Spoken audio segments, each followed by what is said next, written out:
If everyone would take their seats, please. Test 1, 2. I want to thank everyone for coming. We're actually going to stand and say the Pledge of Allegiance first. I pledge allegiance to the flag of the United States of America and to the republic for which it stands, one nation, under God, indivisible, with liberty and justice for all. Good evening, everyone. I am Mercedes Movis. I am the president of the Republican Women of Carroll County. I want to thank everyone for being here tonight. This is fantastic. I think we sold out tonight, so thank you, everyone.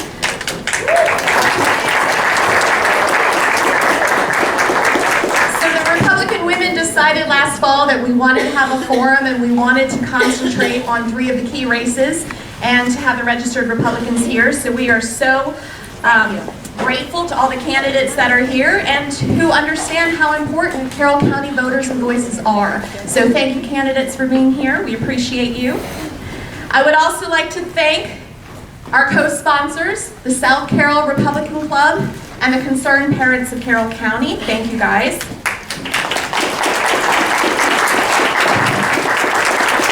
Thank you. And there are a couple ladies walking around. If you've seen the big raffle tickets, we are doing a 50-50 raffle. So you have the opportunity to win 50% of the proceeds. And I'd like to announce that the other 50% of the proceeds will be going to our Board of Education candidates tonight. And I do hope that everyone realizes how important this Board of Education race is. So I'm glad that they're here tonight as well. Right now I would like to invite up our governor candidates. Robin's already raring to go. Thank you, Robert Ficker. Delegate Dan Cox. Thank you.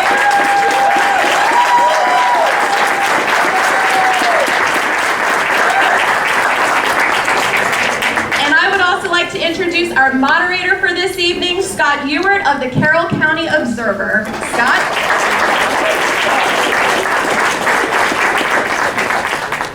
Good evening, everyone.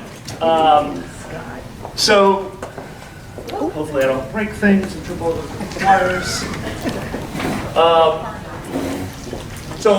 As Mercedes mentioned, I'm Scott Ewart of previously Scotty's blog. Some of you may have seen that in the past. Now Carroll County Observer. We're starting this evening off, joined by the Republican candidates for governor. We have Delegate Cox, Mr. Robert Ficker. I'll briefly go over the format of this segment before we get started. So each candidate will be provided 3 minutes for an opening statement. Candidates, our timekeeper will hold up a yellow card right here when you have 15 seconds remaining. She will hold up a red card when your time is up. Please be respectful of the time so that we can get to as many questions as possible this evening. After the opening statements, we will get into the question and answer section, where each candidate will be asked the same question, alternating who goes first, and will be provided 2 minutes to provide their answer. Once each candidate has had that opportunity, each candidate will be provided 1 minute for a follow-up or rebuttal time to finalize that question. At the end, each candidate will be provided 3 minutes for a closing statements and remarks. With that, I did a random drawing, and Dan, we'll start with your opening statement first. Well, thank you very much, Scott, and thank you everyone for the opportunity to be here. Thank you to my friends, some great colleagues. We just came back from Annapolis with Delegate Shoemaker. Good to see you, brother. And so many others here. I'm honored to be here. I am thrilled that we live in a country where we can stand up and speak without the threat of arrest. At least we used to. And I'm running to be your next governor because freedom is never more than one generation away from extinction, Ronald Reagan said, and we have lived it for the last 2 years. And sadly, under a Republican administration, we were threatened with arrest if we didn't force mask our own children 5 years old and up. We were threatened with arrest if we went to church. Oh, but by God, you could go down to Walmart and sing their praises and spend your pocketbook there. And that, it's not the end. We also have a Board of Election of Maryland that was appointed by so-called conservative values that ends up force indoctrinating our children with gender reassignment. That's what's going on right now, pre-K through 12th grade, but particularly pre-K through 3rd. And then the CRT through the COMAR, the Code of Maryland Regulations, put in by this Board of Education, appointed by this Republican, so-called. And yes, we need to talk about these things because that's the reason we have primaries. And anyone who claims otherwise needs to be asked this question. Do you hold to the Republican platform? Because I do. And I'm asking for your vote. The Republican platform believes in individual freedom and the Bill of Rights for all, no exceptions ever. There is no pandemic exception. The Republican platform says that parents choose what their children are taught. That schools are for reading and writing and arithmetic.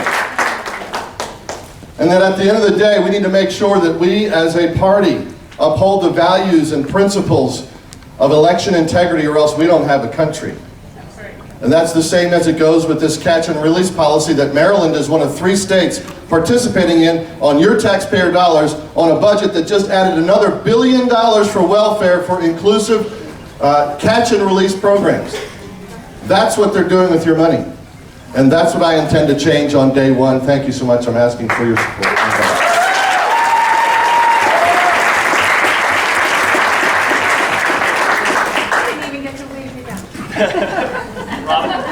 I heard a noise, so I thought I was finished. Ladies, is it on? Ladies and gentlemen, Republicans of all ages, I'm Robin Ficker, your next governor, I hope, with your support. 2 issues which Dan didn't mention. Taxes. Let's talk about taxes, because I'm the only candidate of either party that has a plan to cut your taxes. If you look at our signs, it says, cut MD sales tax 2cents.com. That 2 cents amounts to $780 a year, each and every year for each household. $1.75 billion, which is 4 or 5 times the little bitty eensy-weensy tax cut that the legislature gave you this past year. Theirs is spread out over 4 or 5 years. Our tax cut is each and every year, $780 a family, and that will act as a lure. A lure for whom? For the big companies, all of whom are shunning, avoiding Maryland, while our Department of Commerce has been asleep. What companies am I talking about?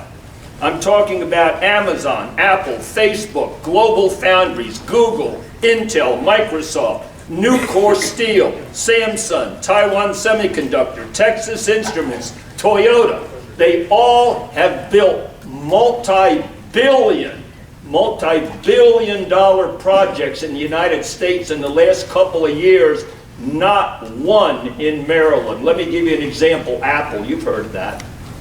They built a $1 billion campus with 3,000 jobs, averaging $188,000 each, not in Maryland. They're going to build it in North Carolina. Microsoft, you've heard of Microsoft. They have 2.8 million square feet of space in the DC area, only 53,000 in Maryland. Nucor Steel, they're building the largest private investment ever in West Virginia's history, not in Allegheny or Garrett County, which need the jobs, but in West Virginia. You've heard of electric vehicles and their batteries, okay? Everyone knows that there's a need there, but Toyota is building a multi-billion dollar car battery plant in North Carolina, not in Maryland, because our Maryland Department of Commerce has been asleep. Facebook, you've heard of Facebook, you're all on it. Facebook just signed the largest lease in Austin, Texas history. Not in Maryland, in Austin, Texas, because our Department of Commerce was asleep. And I'll read some more of these for you throughout the debate. Thank you, Ron.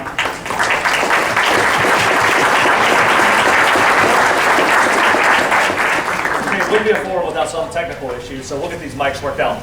In the meantime, I'm just going to talk really loud for everybody. We're going to move on to our questions. And Robin, we're going to start with you this time. You provided us a little information about yourself and your background. Can you tell us how your experience prepares you for the duties of governor, and please provide some specifics? Well, sure. I'll give you 25 specifics right now. 2 minutes. I have put 25 ballot matters on the ballot in Maryland's most populous county, Montgomery County.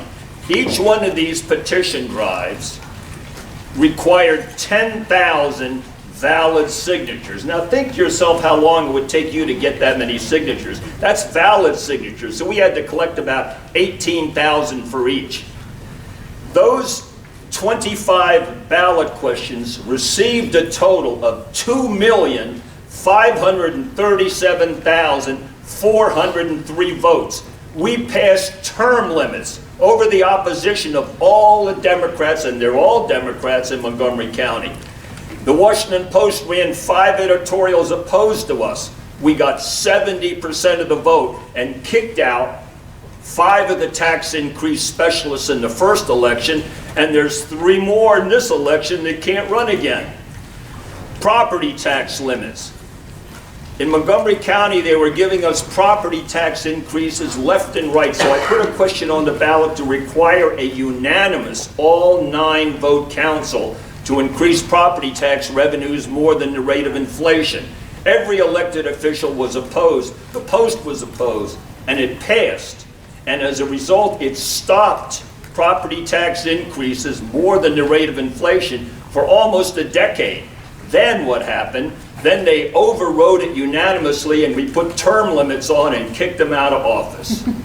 We also were successful in passing a ballot question forbidding the trenching of sewage sludge in residential zones, and another question prohibiting the construction or operation of garbage dumps in a residential zone. So I've done that. You have to have done something when you run for governor.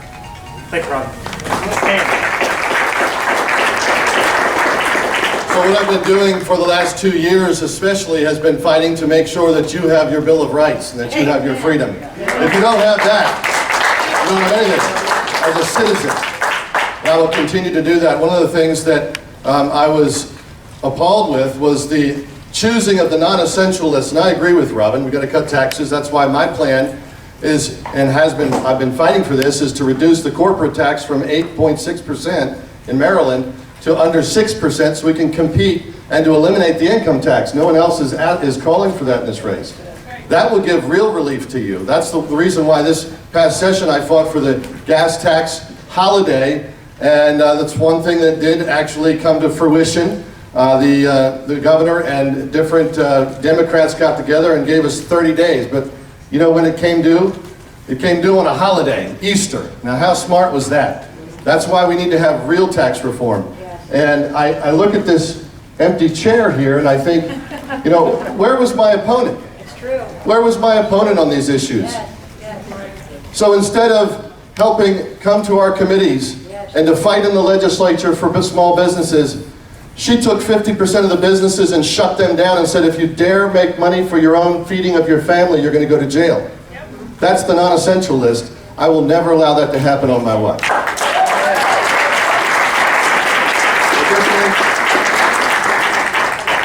Additionally, I've worked very hard. I've put forward legislation, many of which has become law in different facets, either through several of my bills in the past to protect our families from sex traffickers. Also, though, property tax relief. This was something that I was able to do during the pandemic lockdowns with working across the board with a Democrat, to be the only Republican to pass property tax relief in Maryland last year.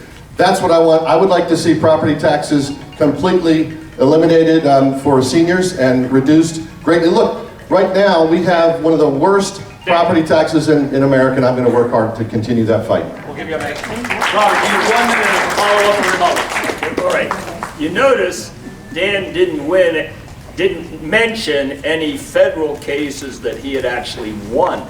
I have been successful in overturning 5 state and local laws in federal court. including one in this election where I overturned the duration and size restrictions on political signs on the Eastern Shore.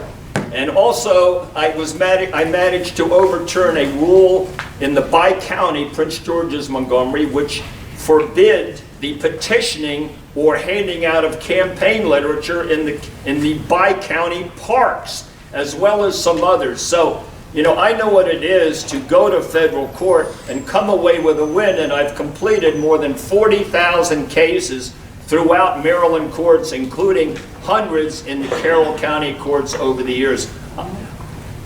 Thank you. Thank you, Robert. Dan, your opportunity to get 1 minute to finish your statement. Well, I was the one who sued the governor with 2 other delegates and many delegates supporting privately. And yes, in the District of Maryland, we had a liberal judge who did not rule in our favor, but that case is still at the 4th Circuit, and the reason why it's still there, pending, is because we have a Supreme Court now who's going to look at our case, potentially, which is broader than many of these lockdown cases, because our case dealt with not only the lockdowns of the churches, but we went after the state for locking down our businesses under the Dormant Commerce Clause. That was illegal. And they know it's illegal. And so it's sitting at the 4th Circuit. And we're going to have that day in court if we have to go to the Supreme Court. I am a member of the Supreme Court bar. We're going to work it up there if we can. But that aside, the answer, honestly, and I've worked also with opening restaurants. You know, we had 4 different cases to open restaurants. We were successful in Anne Arundel County and Montgomery. But I'll tell you, the answer is at the voting box. That's why I need your vote.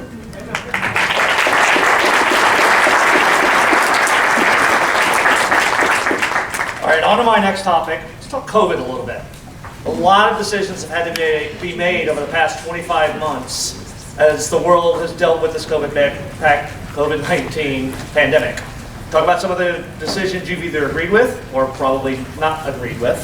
And I ask in this context, we're right now seeing a rise in cases in spring, similarly to what we saw in the spring of 2021. There are colleges already re-implementing temporary mask mandates, places like GW and Johns Hopkins. If past trends hold true, we're likely to see spikes in cases this winter, as we've seen for the past 2 winter seasons. So again, I ask, talk about decisions you've agreed with, or things that you would do differently as governor of Maryland. And Dan, we'll start with you. Well, I would run the state like Governor DeSantis has run it in Florida. That's the path of the Republican future, because it's the path of freedom. And you look at the numbers, Florida has a very diverse state, 20 million people. Very diverse. Almost equally divided Republican and Democrat. We only have 6 million people in Maryland. They have 20 million. And their death rate is less than Maryland's. Do you know Maryland, if you look at the recent economic numbers as well as the across-the-board COVID ratings, the COVID rate says that Maryland ranks 45th out of all states. Sounds like I lost my mic, so I'll just speak up. 45th. You don't believe me? Google Stephen Moore and the other 2 economists that just did an expose on this. And if you look at, they looked at economic benefits, they looked at the actual death rates and the medical benefits, and the overall freedom rating. Maryland was at the bottom along, and you know what? We were the only Republican-controlled state at the bottom. Everyone else were Democrats like Cuomo, who happened to be Hogan's second-hand man during the lockdowns. Remember that? The National Governors Association. Hogan and Cuomo denied, this was outrageous, denied monoclonal treatments for people 2 days after he took it himself. That will never happen on my watch. We're going to have a freedom approach like Governor DeSantis and Kristi Noem did.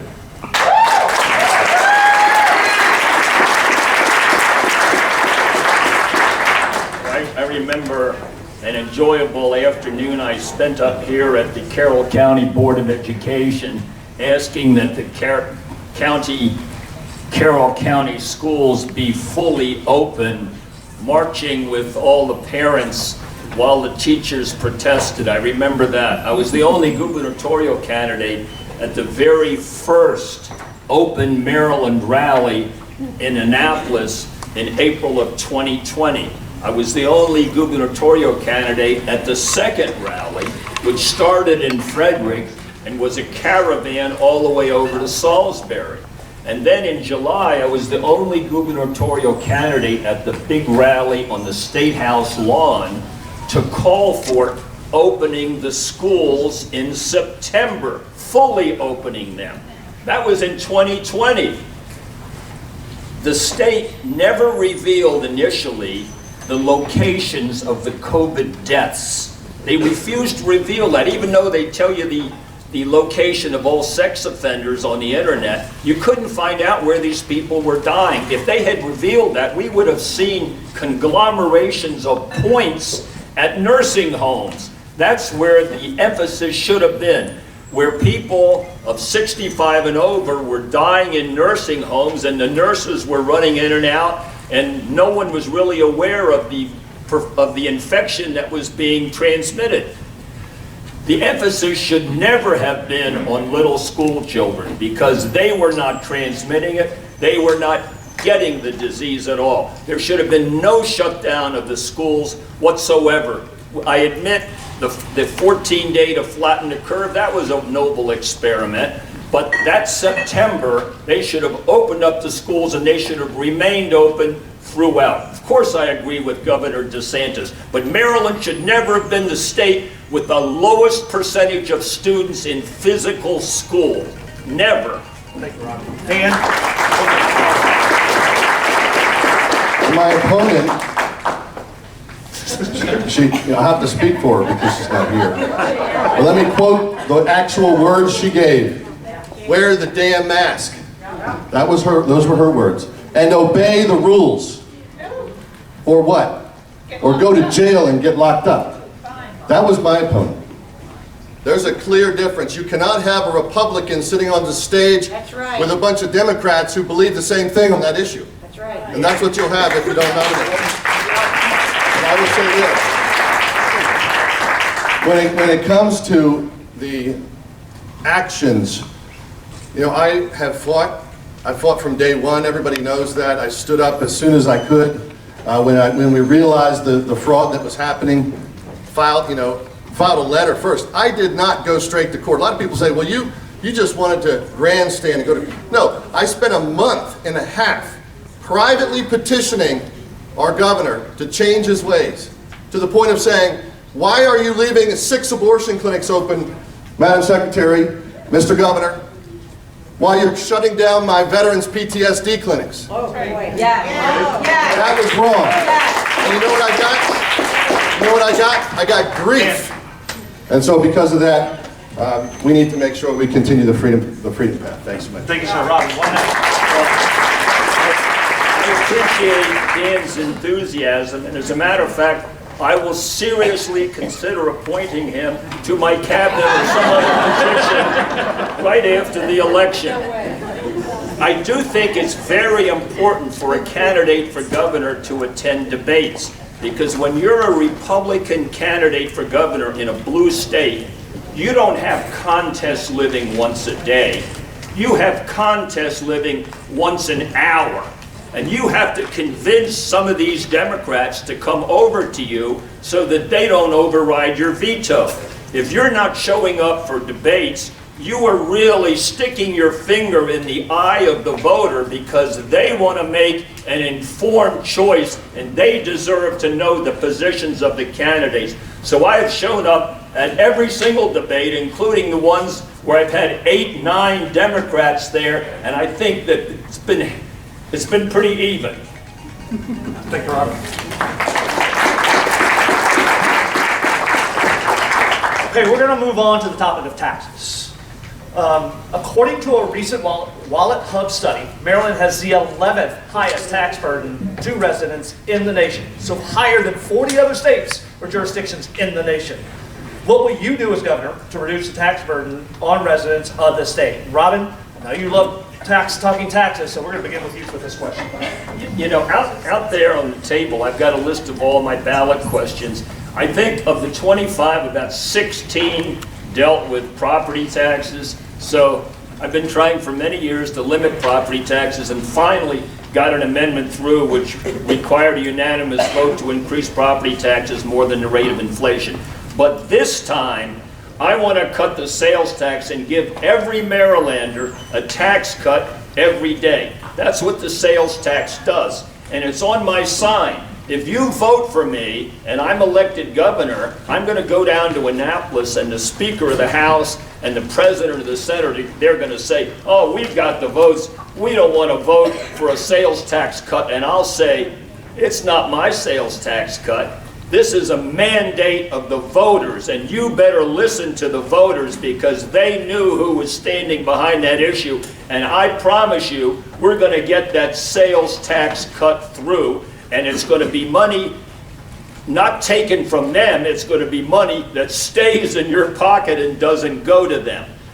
I'm not going to vote for any tax increases. As a matter of fact, in 2007, when they had the public hearing on raising the sales tax during the special session from 4 to 5 cents, from 5 to 6 cents, I was the only Marylander who came down and testified against it, because I know that Maryland has an 85-mile border with Delaware, which has no sales tax. I also look at things that never were and say, why not? Maryland and no state has ever had a cut in its sales tax. We're going to be the first, and we're going to send a message to all these employers across the country that Maryland is business friendly. Come to Maryland and bring us your well-paying jobs. I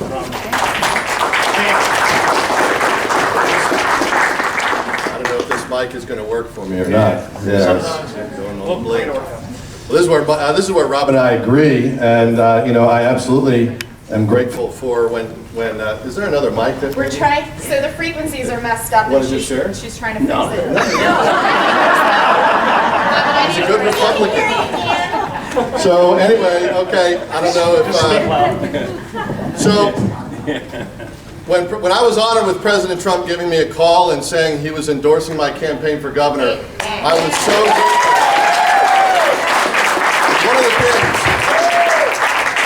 One of the things that matters when he said, Dan, we got to save the country. One of the things that he has done is he provided the greatest tax relief really in the history of the United States. And you know where it went? It went into the Maryland coffers, because Maryland did not return it to the people. In fact, we had a $7 billion surplus. And this was a real travesty, as my fellow colleagues know on the floor. We fought for that tax relief, and we got a pittance. It was good. We got senior tax credit senior tax credit relief of about $500 for you. Okay, goes up to $1,750 if you're really raking in some good pension money. Okay, but it tends to only apply if you're a state of retiree in many of these formulas. So that's a travesty, because we got $7 billion in the bank, and $2 billion of that was President Trump's tax relief to you. As governor, I will return that money to you, number one.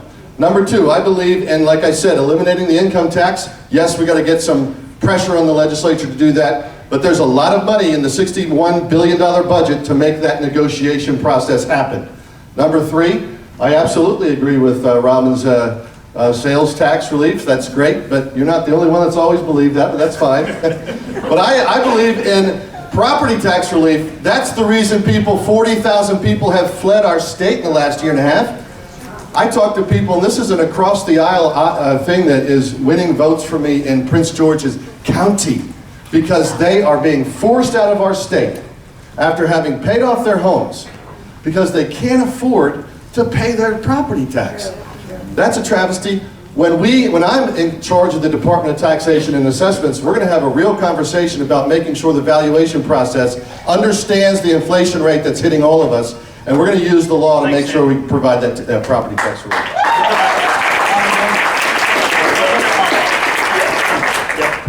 Please excuse Dan's youth and inexperience. I have spent the last 2 summers, and I've met many of you, on the boardwalk in Ocean City, talking to Marylanders about what they need and how I can help them as governor. In every 2-hour period, and I'm there for much longer than 2 hours in a day, I can meet people from all 23 counties plus Baltimore City. And believe me, they want their sales tax cut, and they wanted their schools open. I can tell you that. Every Monday morning, get ready, when I'm governor, we're going to have an open house at the governor's mansion, first come, first serve, and you come down if you feel you've been discriminated against, treated unfairly, or you want to move our state forward in a novel way, come and see us, open house at the People's Mansion, the governor's mansion in Annapolis. Thank you. Thank you, Rob.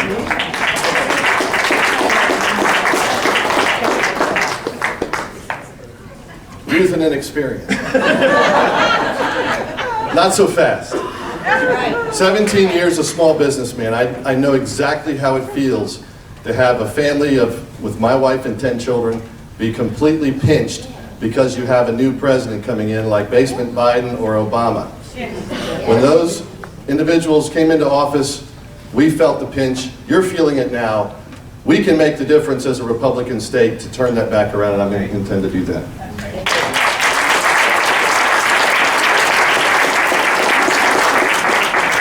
All right, let's move on to something that happened in the legislature this past session. Expanded access to abortions. Recently, Maryland lawmakers expanded who can perform abortions after overriding the governor's veto that allows health practitioners outside of physicians, including nurse practitioners, midwives, and physician assistants, to perform abortions. Dan, you have stated as governor you will end the use of taxpayer funds for abortion by challenging this law in court. Can you talk about this issue and what you will do? Well, absolutely. You know, I've been campaigning against this ever since I was elected as delegate. It's a travesty that we're the only state in the 5-state region that includes abortion money in the budget. And as the governor, you have the most powerful position in the United States, nearly, to have budgetary discretion, and yet that money was continued to be put in there. Millions of dollars, tens of thousands of abortions on your tax dollars. And you know what they're doing? They were trafficking people, we found, in some cases, from New Jersey, Philadelphia, Washington, D.C., because you can't even get a taxpayer-paid abortion in Washington, D.C. This is how crazy. 88% of the Democrats do not believe that our taxpayer dollars should go for abortion. And yet we're doing it. So I intend to change that. Now, sadly, this year, after I've been speaking on this on the gubernatorial trail, they decided to make it law. So now they pushed it into the code. So I'm going to challenge that to get it thrown out, because there is a problem with using yours and my money to pay for abortions, and we can do better than that. We were successful. I'm very glad, thanks be to God, we were successful in killing the abortion amendment to the Constitution, which would have enshrined abortion at all stages into our Maryland Constitution. That's a total reversal of the right to life that's in the Constitution right now. We also killed the 28-day infanticide bill, is what the nickname of that bill is called. And I was proud to stand with my fellow Republicans in doing that. Yeah. Scott, your thoughts on the recent legislation passed in Annapolis related to expanded abortion access?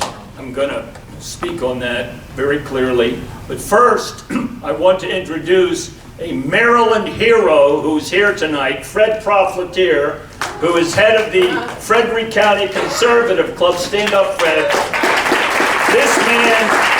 This man had the guts to set the first gubernatorial debate despite lots of pressures not to hold a debate. He had the guts to do that, and he deserves an award of distinction.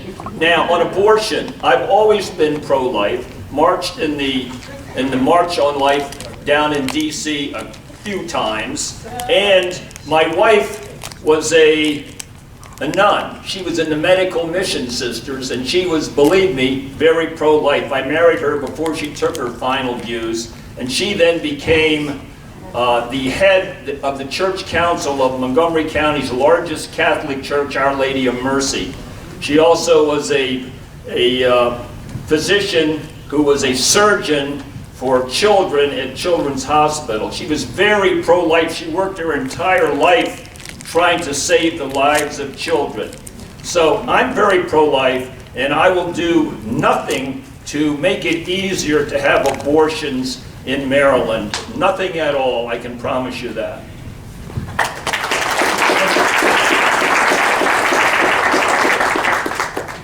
The empty chair. Every year I've been privileged to not only be endorsed as a delegate by the Maryland Right to Life and working hard with them and the National Right to Life and carrying over 5 to 6 pro-life bills in the legislature, including all stages of life, so access to care for geriatric patients, which was denied during COVID. Those were my bills. I fought for them, and I will continue to fight for them as primary sponsors. But where was my opponent? Zero. 7 years in office, not one single primary sponsored pro-life bill. Now there's a lot of people in Annapolis that know that when you sign on to somebody else's pro-life bill, that's because you're too afraid to put your own name to it, to put your own pro-life bill in. So that's an outstanding question of concern for me. 1 minute. Okay. All right, now, you're going to notice here tonight, I know how perceptive you are, that there's a split in the Republican Party. You have some people aligned with President Trump who would never, ever vote for anything that Larry Hogan does. They don't like Larry Hogan. They would never vote for him. And then you have people aligned with Larry Hogan who's already said that he not only wouldn't vote for Trump, he never has. So you have a split. I'm the only candidate in this race who gets along with both sides. We have to have a united party to defeat the Democrats in a blue state, and I get along very well with Dan and his folks, and with the other side as well. So I've never met a Marylander I didn't like. I don't make enemies. I know how to disagree without being disagreeable. I know how to get along with tough prosecutors that have an opposing viewpoint. I'm going to serve all of you Republicans, and we're going to beat the Democrat in November. Thank you, Ron.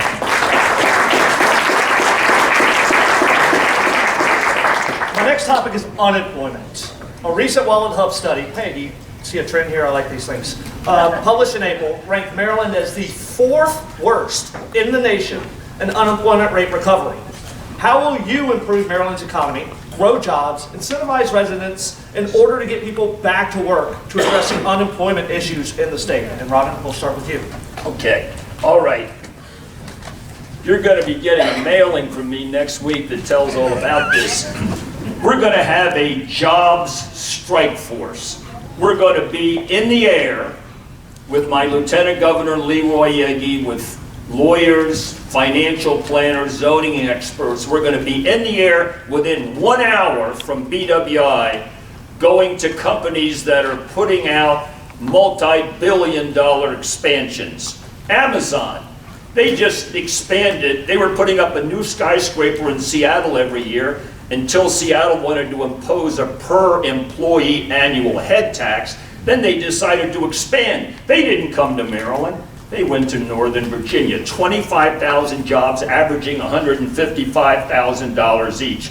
Global Foundries, a big semiconductor company, just decided to build a $15 billion facility in Malta, New York. Google, you've heard of Google. They have 30 regional headquarters in the United States. Even though their co-founder graduated from the University of Maryland, they have no regional headquarters in Maryland. They have a plan to spend $9.5 billion in 2022 in capital projects. Not one penny in Maryland. Our Department of Commerce has been asleep. Intel, you've heard of Intel. They've decided to build $20 billion semiconductor plants in both Ohio and Arizona. The biggest private investments in the history of those two states. Why didn't they come to Maryland? Our job strike force will find when these large companies are expanding, we're going to be there and we're going to convince them to bring those well-paying jobs back to you, back to Westminster, back to Carroll County, back to our beloved state of Maryland. Thank you, Dan.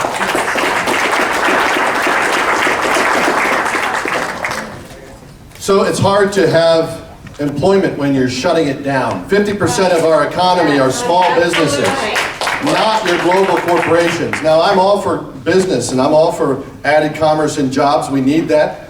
But the way you do that is you let the freedom leash go for the small businesses. 50% of our economy is small businesses. And you know what? My opponent shut those down. And yet at the same time that was going on. International deals were being signed by the Commerce Department. At the same time, and just before my opponent became Commerce Secretary, she was the Department of Labor and Licensing Secretary. Okay? And you know what? They received $30 million a year for unemployment insurance. And what happened? They couldn't even answer the phones for our small businesses. That's going to change. And so what we need is somebody who, and I've worked hard on these issues. We worked for thousands of people, and a lot of my colleagues did, to make sure they receive their unemployment, to make sure they get back in the fray, where they can provide for their family. But one person that stood out was a PhD economist who's going to fight for you with me by my side, and her name is Lieutenant Governor, future Lieutenant Governor Jordana Schiffinelli. She's here tonight. I'd like to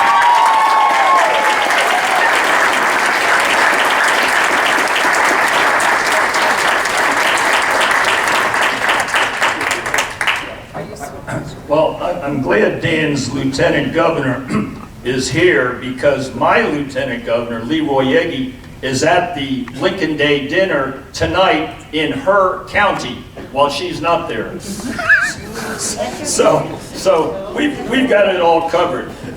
Taiwan Semiconductor, which is just located a $12 billion plant in Arizona. Think of all the small businesses that are going to be located around this huge plant. I know that the city of Hagerstown got good coverage when they landed a $70 million rail car plant. We're talking $17 billion. There are hundreds of small businesses that locate around these large ones. The fact is, all the big ones, all the ones you've heard of and hold stock in, they are shunning Maryland. They're not coming here. And we're going to change that. My favorite four-letter word, remember this, is jobs. And I'm going to bring jobs to Carroll County, Westminster, and Maryland. Thank you, Ron. Dan, 1 minute. So just a little reversal there. My Lieutenant Governor candidate cares so much about you in Carroll County that she drove all the way from Queen Anne's County and skipped a nice meal. A nice meal to see you tonight. So, one person we know is not here. My opponent is not here. Robin, 1 minute follow-up. A 1 minute follow-up? Didn't I start with... You started with me, so I had my follow-up. You did. I'll follow up I again. apologize. All right, I got thrown off track a little bit. Let's move to my next topic, which is school choice and parental rights, parents' rights. A number of parents and residents have concerns about what they're seeing in some of the school systems. Maybe not so much here in Carroll, but across the state. Some candidates have talked about this as part of their platform this year. Talk about how you would look to implement school choice and expand parental rights in Maryland. And who am I starting with this time? Dan, I think I'm with you. Yes. Sure, okay. So, parental rights is near and dear to my heart. As a parent, dad, husband, we have 10 children. And yes, all ours, and we're very blessed, very grateful. I have worked in the private education industry before I became an attorney.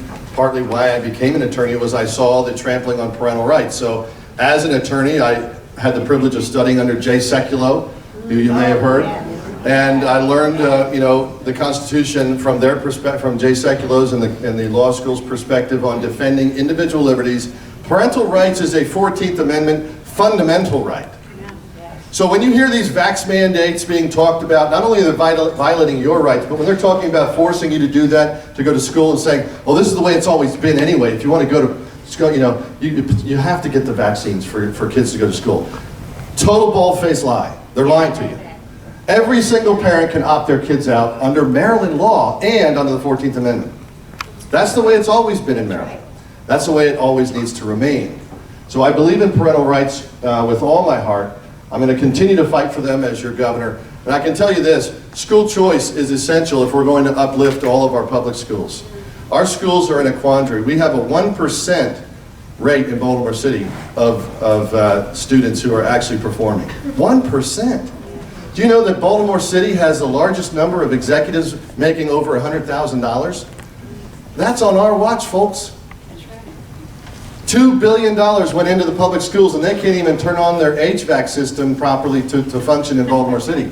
That's going to end on my watch. We're going to make sure our public schools and our kids that can't afford a private education or that cannot have the opportunities for homeschooling, that they are going to have a world-class quality education that does not teach divisive Marxism, that does not teach this gender reassignment surgeries at pre-K through third, and that instead teaches them world-class STEM, reading, writing, and arithmetic. That's the path forward.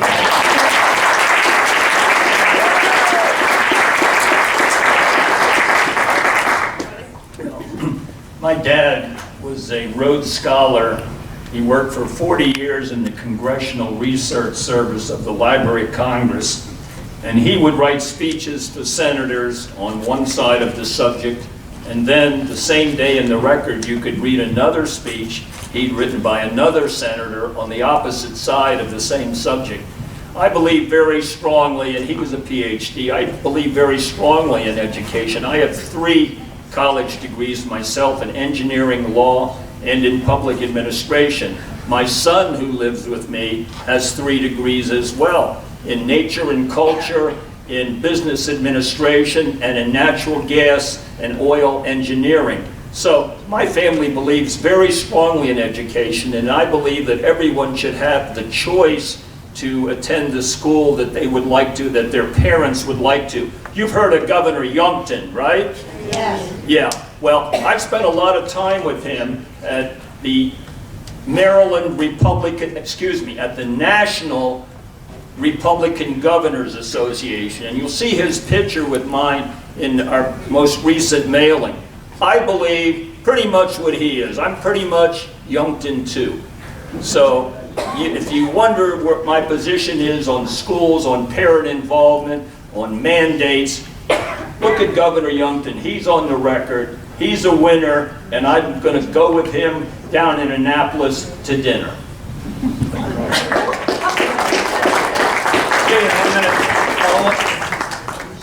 I'll have Governor Youngkin hopefully to dinner as well, and I might be able to invite you then too. Seriously, I mean, I think we agree. School choice is really something that is a path of freedom. Look at Florida.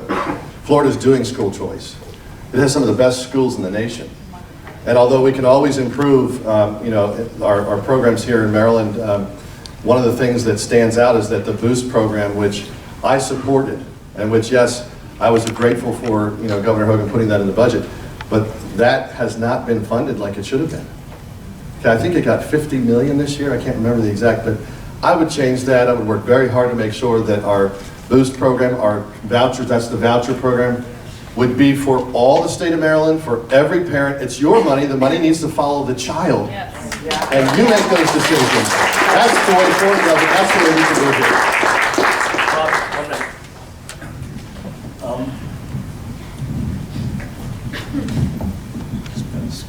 I don't have any. You don't have any follow-up? Okay, that's fine. I want to go back to small businesses a little bit. And we know small businesses are critical to the Maryland economy. I don't want to look backwards over the past 2 years where we know what that environment has been and so difficult on small businesses. But looking forward, what will you do specifically to help small business community in Maryland? And Robin, we'll start with you. Well, I've been a small businessman for many years, the law office and with a real estate brokerage. I'm the only Maryland real estate broker in this race, as well as being the only veteran with an honorable discharge from the U.S. Army, as well as being the only farmer who actually owns a tractor in this race. And I know you have some farmers here in Carroll County, and believe me, I'm going to stick up with farmers. And if you don't like farmers, then stop eating. See if you can get along without the food that they bring to the tables.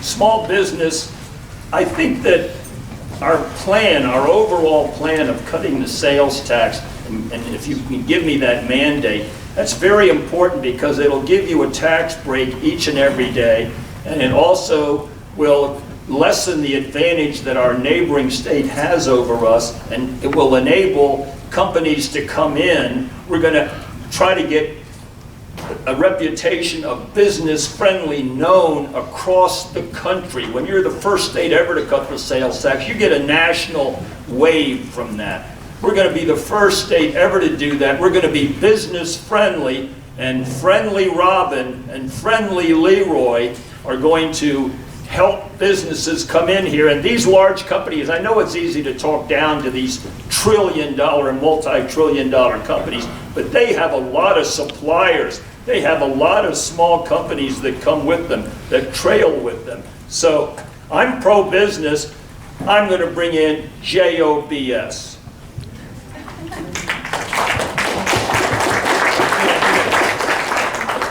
Just step back with me a minute to March 2020 to April 2020. You know, you've hopefully heard a little bit of passion from me tonight, and that's because I truly believe, like President Trump told me on the phone, and I believe this for some time, we're in a fight for the very lifeblood of our nation and of our families and of our businesses. And let me tell you, step back, remember the calls as a delegate that I got. I remember those. People frantic.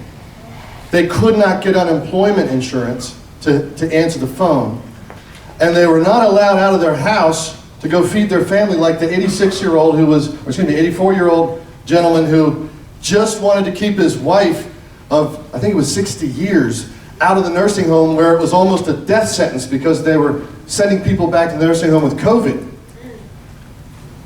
And he just wanted to keep his barbershop open. That happened here in Maryland, and he was shut down. And if it weren't for his church, what would happen? That's right. But that did happen. That's why we lost over 40,000 families. This is real for people. That will never happen again with a governor like DeSantis, and that's the governor I intend to be for you. Secondly, small business. I have a plan for small business. Like I mentioned, I've been a small businessman for 17 years. I believe firmly in the rule that President Trump instituted when he came in, and that is to eliminate regulations.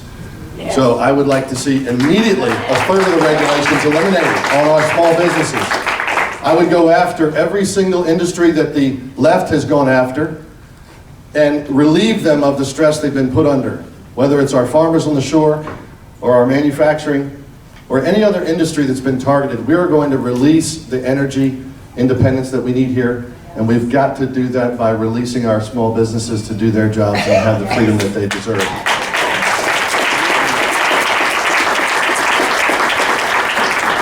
Rob, 1 minute follow-up. Anything you'd like to add? No? Dan, anything additional on that? That's fine. Okay. All right, starting to wind down on this. So here's my final question of the evening for the two of you. As a Republican, what specific actions or accomplishments would you point to that you have done to uphold the values of the Republican Party? And Dan, we'll start with you. By actually signing on and believing and carrying through in everything that I do with all my might, the Republican platform values of our America First principles. Yes. That is our party. And I'll give you an example. When our illustrious governor was in the Baltimore Sun saying that we need to purge, these are his words, purge the party of the Trumpists and reduce the influence of the pro-life base. That got to me. And I was not, you know, look, I support it, and I tell you, I want to unify the party. I have supported our governor twice. I put his face on 50,000 pieces of literature on every door in my county, and we won big for the governor. But this is an issue that took a different turn. And instead of, you know, the one thing we were told, I'll give you an example about gerrymandering in a second. The one thing we were told is that we as the party would not be forgotten. We are a pro-life party. So I put the motion up. I put the motion to the delegation. We unanimously, 42 delegates joined with me to say, no, this was during Pro-Life Week, by the way, January, that no, we are a pro-life party in Maryland from conception to natural death, and we're going to remain that way, and we're going to respect everyone, but primarily the babies in the womb. That's who we are as a party. And number two, we need to make sure, and I have fought hard to make sure that our judiciary is held to the standards of the Constitution. Absolutely. It is a travesty. Your governor appoints the judges. And it is a travesty that the number one reason we as Republicans took back the State House was to fix the gerrymandering once and for all. And 5 judges on the Court of Appeals appointed by our governor voted to throw out Delegate Mark Fisher's challenge to the maps, the gerrymandered maps. I will make sure that your judges are conservative. Thank you. Constitution. 2 minutes. What have I done for the Republican Party? Well, I know I was Republican of the Year in 2016 in Montgomery County. I've placed 25 matters, 16 of which attempted to limit property taxes on the ballot so that everyone could peacefully limit property tax bills. Do you know how long it takes to collect 10,000 signatures? It takes a year at least, every day, not one weekend, 50 straight weekends. Or it takes, I remember when the movies used to show in one theater, and I would be there every night for 90 straight nights when people were lined up getting those signatures. So we finally got it through in an all-Democratic county to limit the property tax revenues, and it stopped increases for almost a decade. And then we got term limits through and kicked them out of office when they didn't listen to the voters.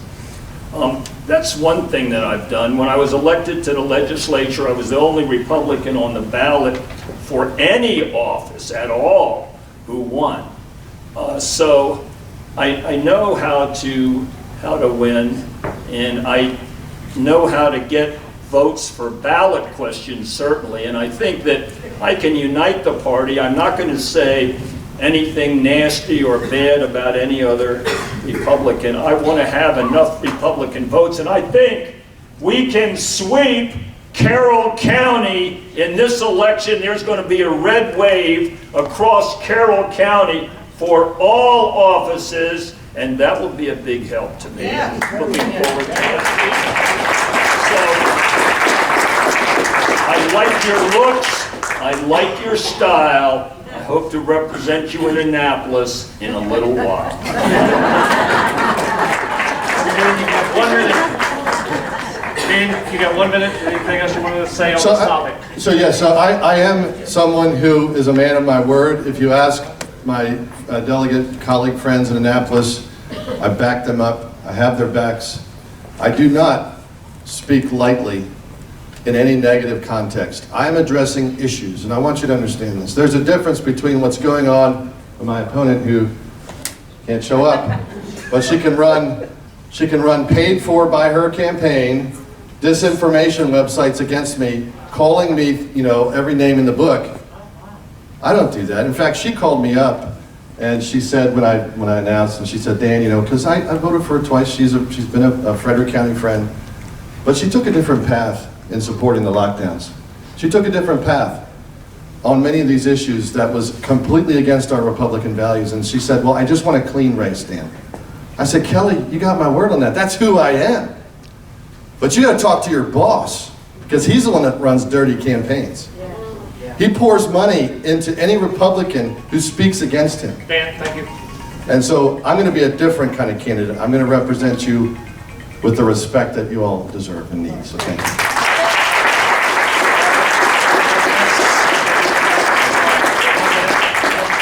Yeah, I've tried to get out there and let people know that they're active Republicans because, and I start again on May 26th, I'll be down on the boardwalk, but the last 2 summers, I've met more than 50,000 people on the boardwalk in Ocean City from all counties, including Carroll County, Westminster, and talked to them about Republican values. And I've listened to their viewpoints. They don't all agree, but we usually agree on something. I found that every Marylander probably knows more than I do about at least one subject, so I try to listen to them too. And I've tried to set a good example for the Republican Party. I can tell you, none of the Democrats have spent 1 minute on the boardwalk in Ocean City, which is the only place in the state where you can meet people from all over the state in a short time. There's no other place. So I'm looking forward to your support. I'm going to be a good Republican. I've attended 2 meetings of the National Republican Governors Association. I've gotten along really well with the other governors. I'm going to pick their brains. All right, thank you, Ron. All right, gentlemen, it is that time of the event or this segment for your final statements. You will each be provided 3 minutes to provide any final remarks and tell the voters in this room why they should vote for you. And Robin, we will start with you. Okay, there are a number of reasons why you should vote for me. Clean energy, I think the simplest way to bring clean energy to Maryland is to double the capacity of Calvert Cliffs nuclear plant, which provides clean energy. It now serves electricity for 1 million homes. I want to make that 2 million, and that will provide electricity for the cars that are being charged up, and it will serve 2 million homes instead of 1 million homes. I want to have a clean Chesapeake Bay. And when any sewage treatment plant, like the one in Dundalk recently or the one in Trapp, is leaking into the bay, I'm going to be there with a brand new Secretary of the Environment, and we're going to make sure that those polluting sources are cleaned up so that you have a clean bay that you can swim in. We're going to have a job strike force that will be in the air within an hour. Believe me, I am not a lazy person. I get up early and I'm on the go all day. So, you know, our job strike force is going to be successful. We're not going to be in our pajamas. We're not going to be wallpaper. We're not going to be sitting around in some bar in Annapolis. We're going to be out there working 24/7 for you.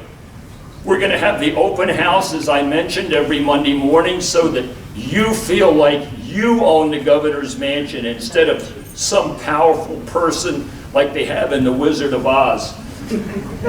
We're going to cut your sales tax and give you a tax cut each and every day, and I'm going to get it through that Democratic legislature because I'm hoping you give us a mandate. I'm going to be the best governor that Maryland has had in a long, long time, the only farmer who's been governor in a while, and the only veteran who's been governor in a while. And as a matter of fact, you know, I go far back. I've represented the viewpoints of people who are having all kinds of problems, who oftentimes have no friend at all. They're in court, they're being besieged by prosecutors or people that are out to get them, or people who have opposing points of views. I know how to deal with smart people who have opposing viewpoints without getting them upset and teaching them how to accept, how they should accept defeat with a smile. So I'm looking forward to your support in Carroll County. This is a very important county for Republicans. We're going to sweep it. There's going to be a red wave in November. Thank you, Ron.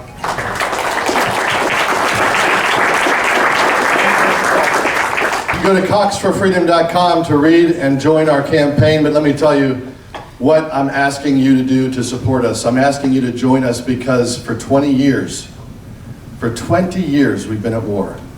We've had men and women come back with no arms, no legs, severe needs. And what is the result? Did they fight to have our churches locked down? Did they fight to have our businesses locked down? Did they fight to have our Bill of Rights set aside?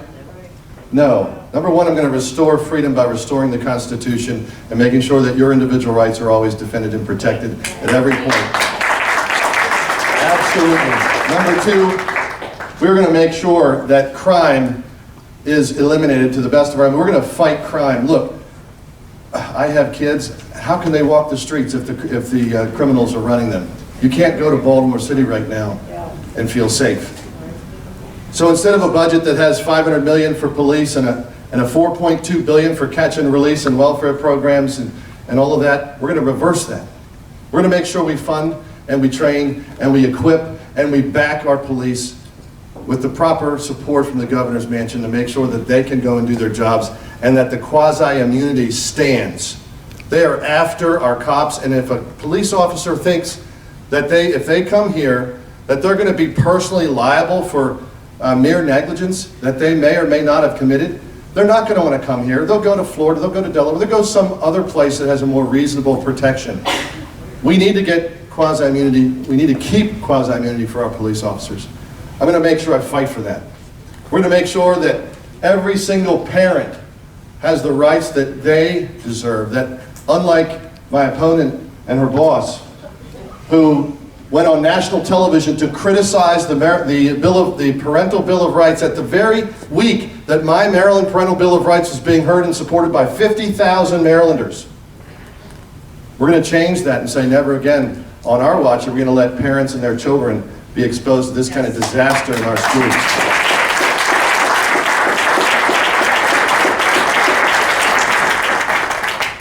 We're going to make sure that you have your businesses, have your tax relief. We're going to fight for that with everything we've got. We're going to show up in committee.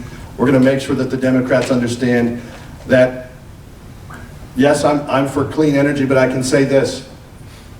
We are going to be I'm going to be sitting on a stage with one of the Democrats, and every single Democrat says this: they're going to take your car away by 2050 and make you run an electric car. If you get a car at all, by the way, some of them don't even want cars.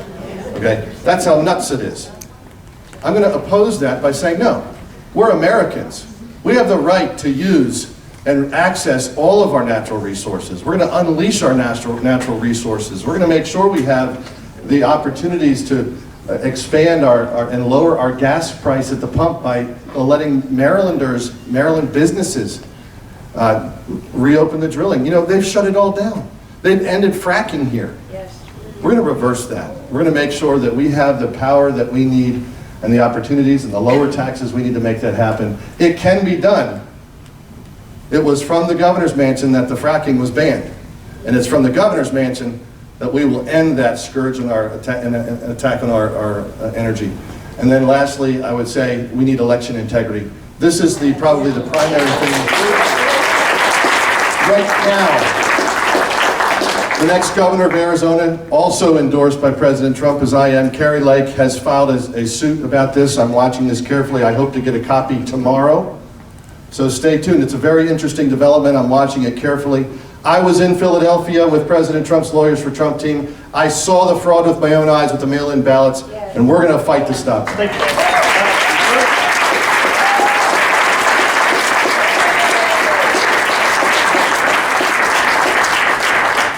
I know the sponsors, and I thank you for being here this evening. Audience, let's give the